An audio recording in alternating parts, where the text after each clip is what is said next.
दीपक शर्मा जी, जम्मू से। राधे राधे महाराज जी। राधे राधे महाराज जी। महाराज जी, मेरा प्रश्न है कि किस पाप से कितना भजन नष्ट होता है, इसका पता कैसे चलेगा?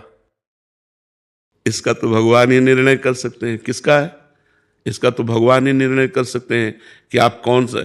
एक सबसे बड़ा जैसे पाप है, आप किसी साधु भगवत भक्त भजन करने वाले को आप अपमान कर दो, तो आपके इस जन्म के सारे पुण्य नष्ट हो जाएंगे एक साथ। साधु अवज्ञा तुरंत भवानी, कर कल्याण अखिल कहानी, तत्काल सारे पुण्य नष्ट हो जाएंगे। अब जैसे आप किसी बहन बेटी की तरफ गलत दृष्टि से देखो तो पाप हुआ, लेकिन जो साधु अवज्ञा वो सारे पुण्य ही नष्ट कर देगी। तो पापों का तो ढेर है, गर्भ हत्या, भ्रूण हत्या, चोरी, हिंसा, न जाने कितना। जैसे पुण्यों का है तीर्थयाटन, नाम जप, नाम कीर्तन, दूसरों का उपकार करना, ऐसे ही पाप की भी है। अब वो किस क्वालिटी से कितना पाप बनता है, उसका क्या परिणाम होता है, तो भगवान ही जाने। वो तो अपने लोग निर्णय नहीं कर सकते हैं, वो तो भगवान ही निर्णय कर सकते जी, मैंने ऐसा 5 साल से कोई अपराध नहीं करा, फिर भी मतलब 5 साल से किसी तांत्रिक द्वारा मतलब परेशान हूँ मैं बहुत ज़्यादा। अच्छा, इसमें पूर्व जन्म का पाप काम करता है। जैसे इस जन्म में हमने कोई पाप नहीं किया, हमारी दोनों किडनी फेल है, हमारा डायलिसिस होता है। हमारा मन ही है। हाँ, तो पूर्व जन्म में जो हमने कर्म किए ना, उसका हमें दंड मिल रहा है इस शरीर में। शरीर बदल सकते हैं, लेकिन हम तो वही है ना, हम तो वही है कर्म करने वाले, तो हमें भोगना पड़ता है। विवेक से काट सकते हैं। हाँ, नाम जप से, नाम जप के द्वारा जितना नाम जप करोगे उतना ही आप उसे सहन कर सकते हो, और उतना ही आप पवित्र हो सकते हो। नाम जप करो, राधा राधा राधा, राम राम, कृष्ण कृष्ण, जो नाम प्रिय हो, खूब नाम जप करो, उसी से मंगल हो जाएगा। सुमन जी, राजस्थान से। राधे राधे महाराज जी। महाराज जी, हमने अक्सर देखा कि आपसे मिलने बहुत से संत महात्मा आते हैं, वो चाहे वृंदावन से हो या वृंदावन के बाहर से। महाराज जी, जैसे बचपन में भगवान श्री कृष्ण से मिलने देवी देवता, देव आदि देव महादेव भी आते थे, तो हम कैसे जाने कि कौन से रूप में कौन? महाराज जी, ऐसा भी हो सकता है कि किसी रूप में कोई विशिष्ट हम तो यही मानते हैं कि कौन से रूप में नहीं, सब रूपों में भगवान ही आते हैं। सब रूपों में भगवान ही आते हैं, क्योंकि भगवान ही सब रूपों में, वासुदेवा सर्वमिति, सब कुछ भगवान है। तो फिर संतों के रूप में तो प्रगट भगवान ही आते हैं। संत और भगवंत में कोई भेद नहीं है। हम तो आपको भी मान रहे हैं कि आप सब के रूप में मेरे भगवान ही मेरे पास आए हुए हैं, विविध रूपों में भगवान ही आए हुए। वो तो संत जन है, हम तो आप लोगों को मानते हैं ये भगवान ही हैं। इतने रूपों में हमें प्यार कर रहे हैं भगवान, सब रूपों में भगवान ही तो प्यार कर रहे हैं जी। उमा वशिष्ठ जी। राधे राधे महाराज जी। महाराज जी, क्या सच्ची वैराग्य की अवस्था प्रयास से आती है या कृपा से, और साधक को इसमें क्या करना चाहिए? दोनों बातें, अपना प्रयास और भगवान की कृपा। इसके लिए सत्संग, शास्त्र स्वाध्याय, नाम जप, पवित्र भोजन और एकांत में बैठ कर के मनन करना। जो शास्त्रों में पढ़ा, जो संतों से सुना, उसका मनन करें, तो सार बात निकलेगी कि भगवान सत्य हैं और संसार का जितना ये माया का बखेड़ा है, ये सब स्वाप्निक है, ये सब झूठा है। तो वैराग्य होने लगेगा। वैराग्य पवित्र अंतःकरण में होता है। पवित्र अंतःकरण संसार से राग करता है, पवित्र अंतःकरण वैराग्यवान रहता है। तो हम खूब श्रीमद् भागवत का पाठ करो, एक एक अध्याय खूब अच्छे से पढ़ो, श्रीमद् भगवत गीता जी का स्वाध्याय करो और संतों की वाणी पढ़ो। उससे विवेक जागृत होगा, विवेक से वैराग्य होगा, और वैराग्यवान ही अनुराग या ब्रह्मबोध को प्राप्त होता है। बिना वैराग्य के ना तो प्रेम होता है और ना आत्मस्वरूप का बोध होता है। वैराग्य अति अनिवार्य है, पर वैराग्य होना कठिन है, क्योंकि हमारा बहुत जन्मों से भोगों का अभ्यास रहा है, तो हमारा मन बार बार भोगों में जाता है। भोगों से हट करके भगवान में लगना बहुत कठिन है। भगवान की प्राप्ति कठिन नहीं, वैराग्य कठिन है। संसार से, शरीर से जो हमारी आसक्ति हो गई है, भोगों में जो सुखद बुद्धि हो गई है, वो हटाना बहुत कठिन है। इसीलिए प्रायः सब लोग संसार के ही मार्ग में चलते हैं। भगवान के मार्ग में तो कोई बड़ा कृपा पात्र चलता है। तो भगवान की कृपा और अपना प्रयास, ये दोनों वैराग्य में अति अनिवार्य है। अपना भी प्रयास अनिवार्य है, क्योंकि वैराग्य में कष्ट सहना होता है। जैसे अब हमारा मन खिंच रहा है किसी विषय के लिए, अब हम उसे ना कह रहे हैं तो जलाएगा ना, उसे सहना है। बाहरी भोगों का त्याग करके सहना है, गर्मी, सर्दी, बरसात, मान अपमान, ये सब सहना है, तब वो वैराग्यवान होता है। राग रहित हो गया, न किसी शरीर से राग है, न किसी वस्तु से राग है, न किसी स्थान से राग है, न किसी पद से राग है, उसे ही वैराग्यवान कहते हैं। वैराग्यवान की सही परिभाषा ये है कि भोगों के समीप रहते हुए भी भोगने की इच्छा ना होना। भोगों की बाहुल्यता है पर भोगने की कोई इच्छा ही नहीं रहेगी, वही वैराग्यवान है। अरुण हंस जी फरीदाबाद से। श्री हरिवंश। राधे राधे महाराज जी। महाराज जी, आपने सत्संग में प्रमाद के बारे में वर्णन किया। प्रमाद मृत्यु के समान कष्टदायक और भयावह है। कर्म में प्रमाद, भजन में प्रमाद, दिनचर्या में प्रमाद, जितनी भी जेल भरी है वो सब प्रमाद से ही भरी है। महाराज जी, ये प्रमाद होता क्या है? ये किन लोगों में पाया जाता है? इसके लक्षण? तमोगुण प्रधान जीवों में प्रमाद स्थिति। निद्रा आलस्य प्रमादोत्तम तत्तामस मुदाहृतम। तमोगुणी वृत्ति में, तामस वृत्ति में ये प्रमाद पाया जाता है। प्रमाद का मतलब होता है कि जो हमें अभी करना चाहिए उसको आगे के लिए टाल देना, जो नहीं करना चाहिए वो अभी करने में उत्साहित हो जाना, प्रमाद स्थिति। काम पड़ा हुआ है, काम करने की रुचि नहीं है, आलस्य लिए पड़ा हुआ है। जो नहीं करना चाहिए वो करने में रुचि रखता है, और जो करना चाहिए उसमें प्रमाद करता है। प्रमाद बहुत भयावह है। ये प्रमाद नरक ले जाने वाला है। प्रमाद बहुत गंदी वस्तु है, इसको त्यागना चाहिए। तो सतोगुणी भोजन, सतोगुणी लोगों का संग, सात्विक विचार, इससे प्रमाद नष्ट हो जाता है। ये तमोगुण से बढ़ता है। इसीलिए हम लोग प्याज लहसुन के लिए भी मना करते हैं कि इसको त्यागो, क्योंकि ये तमोगुण की प्रवृत्ति पैदा कर देता। नाक में गुस्सा है, प्रमाद स्थिति है। सत्कार्यों के लिए मन डराता है, असत कार्यों के लिए उत्साहित होकर लगता है। इसलिए तमोगुण त्याज्य है, रजोगुण तमोगुण त्याज्य है। सतोगुण को ग्रहण करे और फिर भगवत चिंतन के प्रभाव से सतोगुण का भी त्याग कर दे। महाराज जी, जैसे हम कोई दिनचर्या करते हैं, ठानने की कोशिश करते हैं, और वो 2 दिन करते हैं, फिर तीसरे दिन इसे प्रमाद कहते हैं। इसे प्रमाद कहते हैं। इसे प्रमाद कहते हैं। दिनचर्या में आलस्य प्रमाद नहीं होना चाहिए। चाहे जितनी बीमार स्थिति हो, लेकिन दिनचर्या अपनी दिनचर्या है। बुखार है लेकिन उठ करके गर्म पानी से नहाना, नहाकर माला लेकर बैठ जाना। शरीर में पीड़ा है लेकिन माला चल रहा है, राधा राधा, ये है।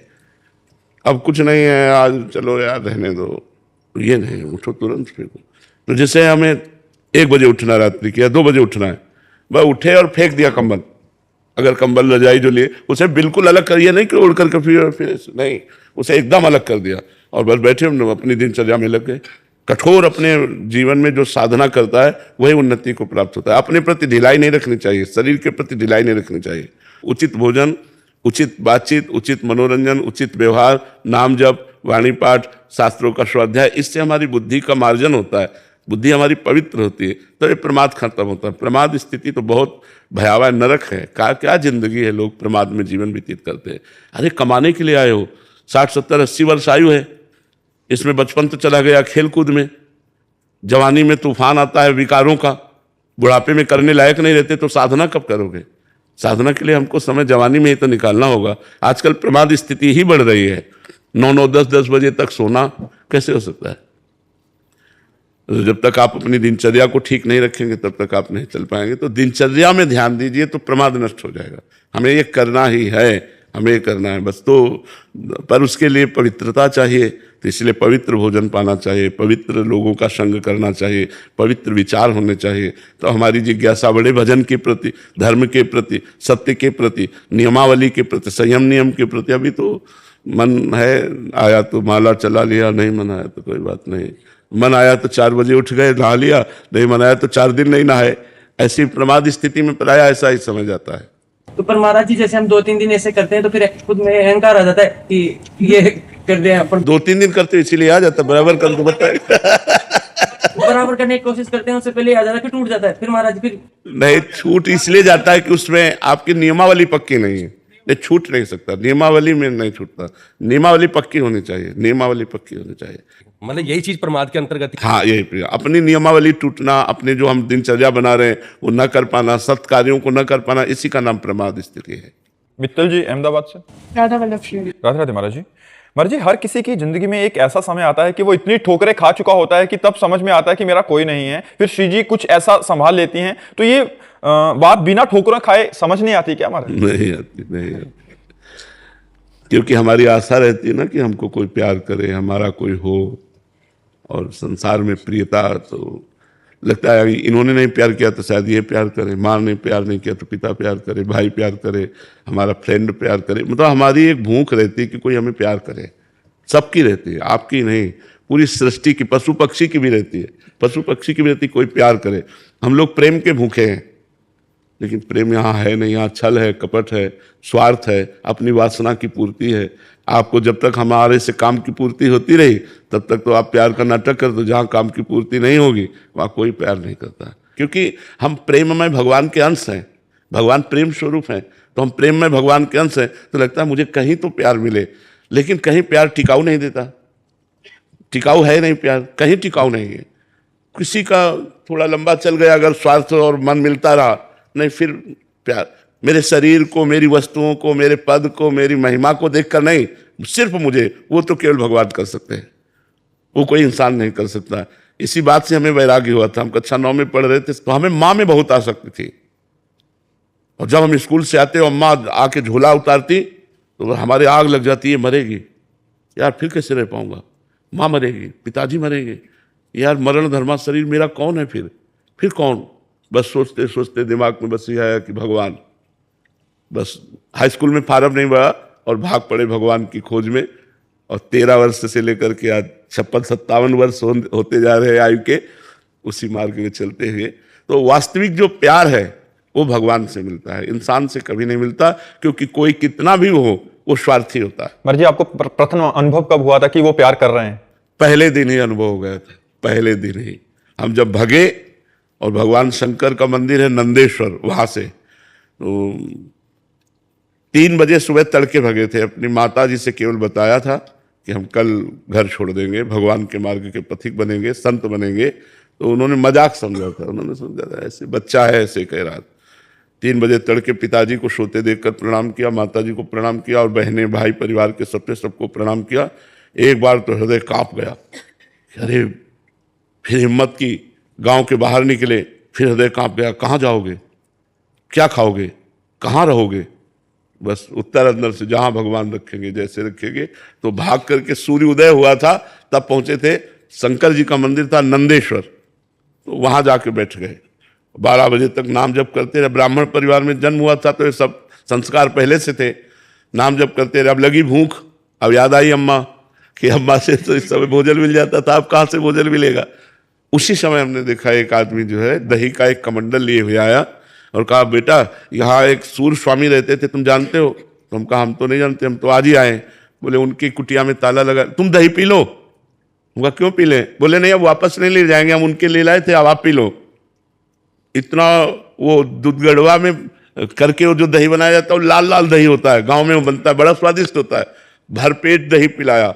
जे ही दही पिला कर वो गए तो शंकर जी से लिपट के रोए कि आज हमें विश्वास हो गया कि आप हमारे जीवन को स्वीकार। और उस दिन से लेकर आज तक भगवान हमको प्रतिपल प्यार दे रहे हैं, और हमें अनुभव कि अब वो तो क्या वर्णन करने की बात है, वो तो अव्यक्त है, कोई प्रगट में थोड़ी है, वो अव्यक्त है, हृदय से। मीरा जी कहते हैं गिरधर मुझे कितना प्यार करते हैं ये मेरा हृदय जानता है, वाणी से भी नहीं कह सकता। तो महाराज जी उसमें जैसे आपको कभी ये नहीं लगा कि बीच के में कि घर चलना चाहिए? कभी गुरु कृपा से कभी नहीं लगा। कई दिन भूखे रहे, बहुत कष्टप्रद रहा जीवन, लेकिन कभी ये नहीं आया कि मैं घर चलूं। जिस दिन से घर से निकला जीवन में कभी घर में बैठ करके भोजन नहीं पाया, कभी घर नहीं गया, जीवन हो गया पूरा। जिस दिन से घर से निकला आज तक घर नहीं गया। महाराज जी जैसे आपके रोग हुआ था, पता चला, जब याद आएगा कि घर होता? नहीं, बिल्कुल नहीं। ये सहन शक्ति हमें कैसे आएगी महाराज? भगवान की कृपा से। अच्छा क्या है कि हमारे जीवन का ज्यादा, अब जैसे 13 वर्ष की अवस्था है, 13 में 8 वर्ष तो एकदम भोलापन में चला गया, मतलब समझे में नहीं आया। थोड़ा जो कुछ अपना परिचय समझ में आया संसार का, उस समय हम निकल पड़े, तो हमें ज्यादा संसार का आकर्षण लगा नहीं, क्योंकि 13 वर्ष की अवस्था से घर से निकल, हमारा किसी से लगाव नहीं था, माँ से ज्यादा किसी का लगाव नहीं था, माँ में ही था। वो भगवान ने कृपा करके छोड़वा दिया, तो फिर सबसे छूट गया। और फिर हमें नहीं आया कि घर चले, कभी नहीं आया कि घर चले। माँ बाप ने भी नहीं खोजा आपको? माँ बाप ने खोजा नहीं आपको? हाँ नहीं, खोजा था। पहली बार मिले, पहली बार जो माँ मिली थी, बहुत वो भजन करने वाली थी, तो ये सूचना आई कि तुम्हारी माँ आ रही मिलने। तो हम पहले भाग कर ठाकुर जी के मंदिर में गए, उनसे प्रार्थना की कि मेरी सामर्थ्य नहीं है, इस मोहरे से लड़ पाना मेरी सामर्थ्य नहीं, क्योंकि उनकी आंसुओं से बात होती है, तो वो मेरी सामर्थ्य नहीं है। तो हमने ठाकुर जी से प्रार्थना की कि मुझे सामर्थ्य दीजिए कि मैं अपनी माँ से बात कर सकूं। तो जो ही दूर से देखा उन्होंने हमें, तो दौड़कर गले लगाया। अब वो उनका तो मतलब माँ का एक प्रेम होता है, तो अब हम भी शिथिल हो गए, मतलब तो उनका चलो घर चलो, कृपा करें हमें भी एक मोह से छुड़ा। हाँ भगवान ही छुड़ाते। तो हमने अपनी माँ से फिर कठोर वचन बोले, तो आप विचार कीजिए मैं सतमार्ग में चल रहा हूँ, आप मुझे आशीर्वाद दीजिए, आप जानती हैं कि ये सही मार्ग है। तो उनका जाओ, आज के बाद मैं कभी तुम्हारे सामने नहीं आऊँगी और भगवान तुम्हारी रक्षा करें। और बस फिर इसके बाद वो पधार गई, लेकिन कभी वो हमारे सामने नहीं आई, कभी उन्होंने ऐसा, पर उनको सदगति प्राप्त हुई। जिस दिन हमारी माँ का शरीर छूटा तो हमारे स्वप्न में आई पूरा श्रृंगार किए हुए और कहा बेटा हम आ गई। तो पता चला माँ पधार गई, पधार करके सीधे हमारे पास आई थी, अर्थात उनका परम गति हुई। अब जिनके लड़के भगवान के मार्ग में उनके तो परम गति होगी ही, उनका परम गति। प्रिया तिवारी जी, राधे राधे महाराज जी। महाराज जी, रामचरित मानस में एक दोहा आता है, बार बार वर मांग हूं हर्षि देहु श्री रंग पद सरोज अनपायिनी भक्ति सदा सत्संग। महाराज जी, हम अधम जीव ग्रस्त जीवन में कैसे इस गूढ़ भावार्थ को समझें और चरितार्थ करें? देखो, अनपायिनी भक्ति, निष्काम भक्ति, प्रेम भक्ति, अहेतुकी भक्ति, ये सब एक ही बात है। बार बार हम प्रभु से प्रार्थना करते हैं कि हे नाथ, हमें आपके प्रेमी संतों का सत्संग प्राप्त हो और आपके चरणों में निष्काम प्रेम लक्षणा भक्ति की प्राप्ति हो। इस प्रार्थना की पूर्ति तभी होगी जब हम ये पहले छोड़ें कि गृहस्थ हैं, हम भगवान के पहले हैं, बाद में गृहस्थ हैं, कि गृहस्थ पहले हो और बाद में भगवान के हो। आप हमारी बात को समझिए। ममैवांशो जीवलोके जीवभूता सनातना, भगवान कह रहे हैं कि जीव मेरा अंश है। तो हम पहले भगवान के हुए ना, बाद में गृहस्थ हुए। तो गृहस्थ हमारा कर्तव्य कर्म है और भगवान हमारे प्राप्तव्य हैं, उन्हें प्राप्त करना है। तो कर्तव्य कर्म को करते हुए, भगवान का नाम स्मरण करते हुए, यदि हम बार बार ये प्रार्थना करें कि हे नाथ, आपके प्रेमी भक्तों का संग मिले और आपके श्री चरणों में निष्काम प्रेम लक्षणा भक्ति की प्राप्ति हो, तो भगवान कभी कृपा करेंगे। जब भगवान शंकर आदि बड़े बड़े ईश्वर कोटि के महापुरुष भगवान से प्रार्थना करते हैं, तो हम जीव कोटि के भक्त हैं, हम उनसे प्रार्थना करें तो वो करुणा करके हमारी इस प्रार्थना को सुनेंगे और हमारी मांग को अवश्य पूरी करेंगे। क्योंकि भगवान और मांग पूरी करें चाहे ना करें, भजन की मांग जरूर पूरी कर देते हैं। यदि हृदय से हम भगवान के प्रेम की मांग करें, भगवान के नाम जप की मांग करें, भगवान की सेवा की मांग करें, तो भगवान जरूर जरूर कृपा करते हैं और जरूर हमको प्रेम लक्षणा भक्ति देंगे। हमें विश्वास रखना चाहिए। किसका प्रश्न है, आप समझ रहे ना जी? अमन जी, राधे राधे महाराज जी। आज हमारी भक्ति में भगवान से प्रेम कम और अपने दुख दूर करने की कामना अधिक होती है। कोई बात नहीं, कोई बात नहीं। किसी तरह हम जुड़े तो भगवान से। भगवान का नाम मंगल भवन अमंगल हारी। यदि हम अपने सुख के लिए, दुख निवृत्ति के लिए भगवान से जुड़ते हैं, तो हम ही नहीं, सारा जगत इसी भाव से जुड़ता है कि हमारे दुखों का अंत हो और सुख को प्राप्त हो। तो ये कोई दोषयुक्त बात नहीं है। हम जुड़ें। हमें पहले से ही निष्कामता नहीं आती। भक्ति करते करते जब संसार के भोगों की निस्सारता का ज्ञान हो जाता है, तो भगवान से फिर मांग नहीं रह जाती, न दुख निवृत्ति की न सुख प्राप्ति की। मांग रह जाती भगवान के सुमिरन की, कि अधिक से अधिक मैं भगवान आपका सुमिरन कर सकूं, भजन कर सकूं। बिसरी हो ना बिसारी हो, यही दान मोहि देव, श्री हरिवंश के लाडिले मोहि अपनी कर ले।